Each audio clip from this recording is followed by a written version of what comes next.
Disclaimer, I will only be talking about traditional celebrities, not the watered down version of what we call influencers. Chances are you've seen a celebrity endorsement in your lifetime, and if you're American, out of the 4,000 to 10,000 ads you see a day, up to 25% of them are a famous face. Can't get enough of the people who float past us mere mortals. Yo, what they doing, bro? What they doing, bro? They got roots on them. They got Millennials ropes. are spending 9 hours on social media a day. So oftentimes what is happening is these YouTubers they're watching are starting to become their friends more so than their real life friends. A TED Talk by Rachel David, How Influencers Have Transformed Modern Marketing, dives into how brands leverage influencer pipelines to eventually reach someone like Kylie Jenner. Once that bridge is crossed, the business takes off. So I read this case study about these two founders. Their names are Nick and Alex. They are the founders of Hi Smile. You might have seen it. It's a teeth whitening product. You might have seen Instagram models taking a picture with it. It's very photographable. So these young founders created this product, and I read the headline, Kylie Jenner helped two 20-something-year-olds turn a few $1,000s into a $40 million business. I was like, oh God. But here's the twist. This isn't about influencers. It's about how they get used to get to celebrity endorsements, which are the final boss of brand building. However, I don't put much trust in TED Talks these days, since they are sometimes ad shows. So let's talk about research. A study titled When a Celebrity Endorsement is Effective, exploring the role of celebrity endorsers in enhancing key brand associations, lays out a framework for this dynamic. As celebrities can provide enticing benefits through their good looks, voices, and humor, brands often partner with celebrities hoping that their glamour or pleasing charm is transferred to the brand.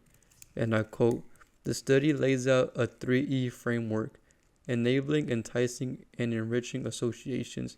This means celebrities bring to an advertisement enabling traits, expertise, or credibility, enticing qualities, attractiveness, humor, charm, enriching dimensions such as personal stories or values they hold. And it finds that the less known a brand is, the more effective the benefits are from the celebrity endorsement.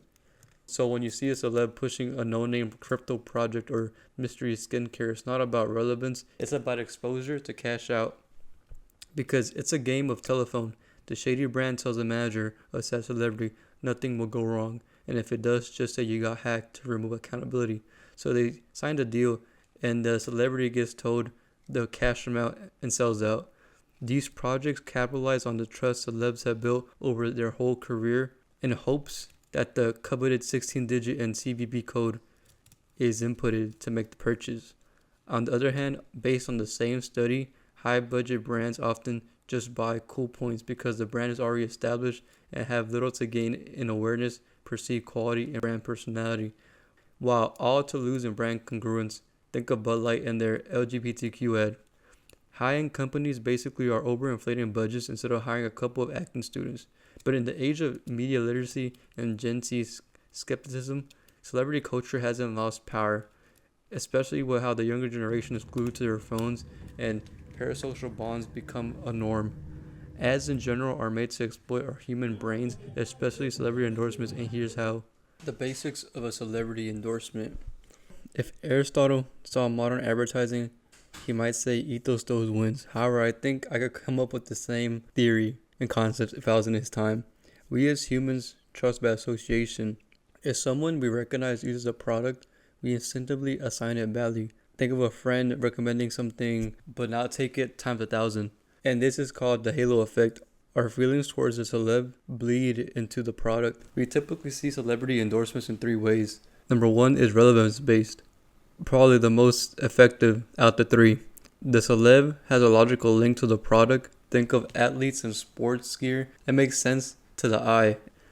The number 2 most effective way is vanity-based. It's for the vibes. It looks cool. It has a unique appeal visually, sonically. Think perfume ads where horses are running and Johnny Depp plays guitar. No one knows what's happening, but it's cool. And because it's cool, it might bring that vibe to the product in some way. And the most effective, the most frowned upon one is the cash grab chaos, the wild cards where even celebs don't even know what they're doing there, crypto shows, MLM skincare, and bizarre spawn cons. Think Joel Embiid posting crypto, Jason Derulo posting crypto, anybody who doesn't know anything about money posting crypto, and sadly bring the most return on investment. However, the overuse of them has started creating issues.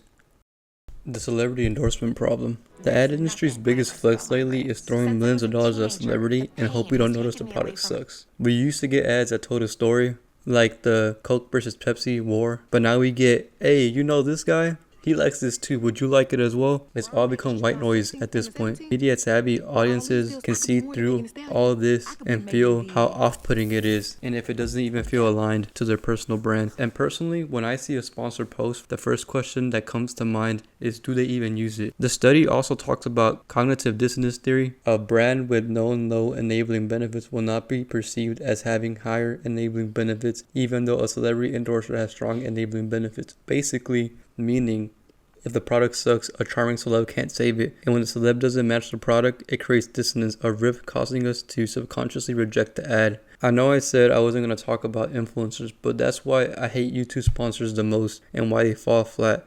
Think about all these shady brands trying to reach as many people as possible, not trying to be too mainstream because they know their product's shitty and it will get backlash. In my opinion, YouTubers who take these sponsors are basically shafting their viewers for shekels.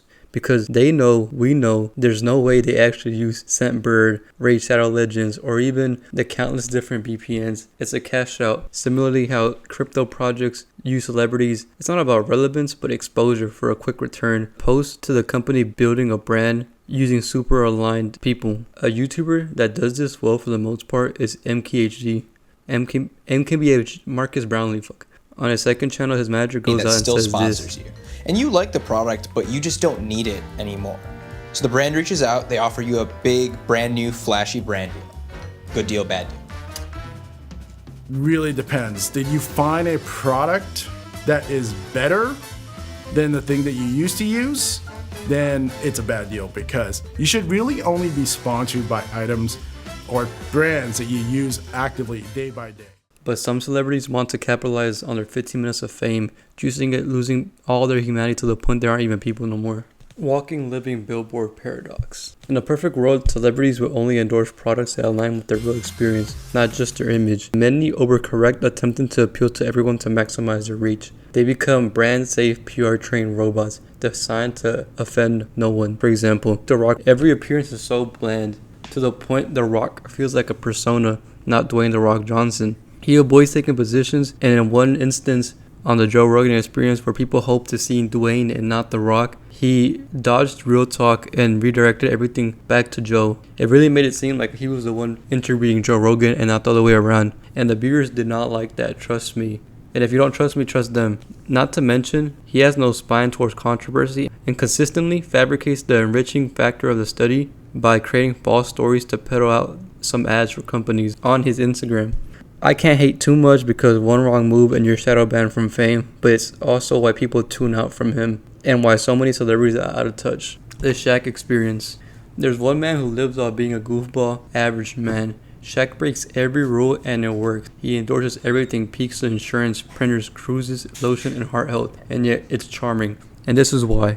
He acts human and is a court jester. Can the average person take him seriously when all he does is joke around, even at his own expense? Even with a $500 million net worth, as he got older, he stopped being the typical rich athlete, allowing him to be able to resonate with the common folk. Imagine a rapper trying to do what he does. It will not work, especially when it comes down to basic brands. Think Lil Baby. When he did that Axe commercial, it looked at a place displaying the cognitive dissonance theory, because Lil Baby's persona is being flashy and out of this world, and he's here promoting Axe when in reality you would think he would promote something more top of the line like Gucci. Shaq doesn't pretend to be on brand, and that's the brand. He owns it. Shaq will sell you anything and is part of the joke, and with the consistency, his goofy, lovable, never exclusive persona works. When that doesn't work, he crafts good enriching stories on why he supports the product he does, like how he did with the General.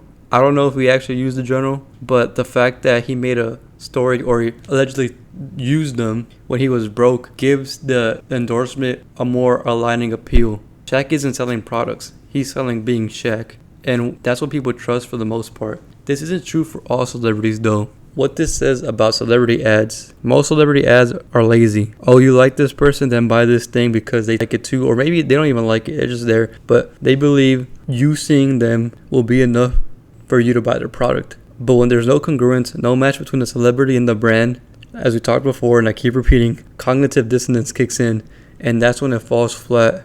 The study's big idea is this: you can't inject value where there is none, and no matter how big the celebrity is, Ronaldo, Shaq, or even Johnny Depp, a weak product isn't saved by strong star power. Celebrity endorsements still work. Do I like them? No, but it works. But only when the story, the values, and the face all actually fit. So next time you see a celebrity endorsement, really think to yourself for a second.